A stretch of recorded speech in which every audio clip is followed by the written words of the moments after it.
For decades, Fort Payne, Alabama was the undisputed sock capital of the world.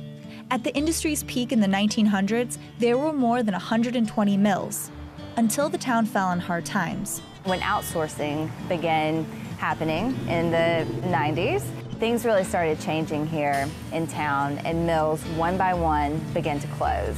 Outsourcing led to the elimination of more than half of the town's sock production jobs. So for one company, getting creative was the only option. Gina Locklear made it her mission to bring business back to her family's struggling mill.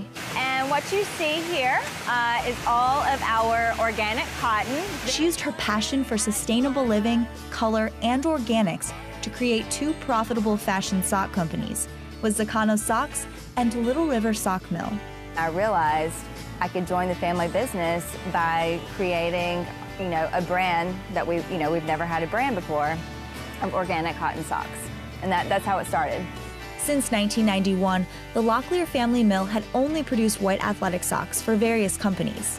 So the idea of creating a brand with a unique identity took some convincing. They had never heard of organic cotton textiles. They, really didn't know what that meant. So I did a lot of research and tried to prove my case. Her family's blessing wasn't all she needed. Colorful fashion socks required new equipment.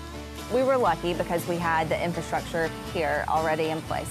The type of machinery that we make our socks on now, we did not have when we started. We bought maybe 2 of them at first, and then, now we have about 20. Creating new brands also meant conquering a major learning curve. Traditionally, what we would do here is knit the socks, put a seam in it, and then ship it out the door. And so now we're designing our own socks. We've done a whole lot of just throwing things to the wall and seeing what sticks, so to speak. And it seems to be sticking.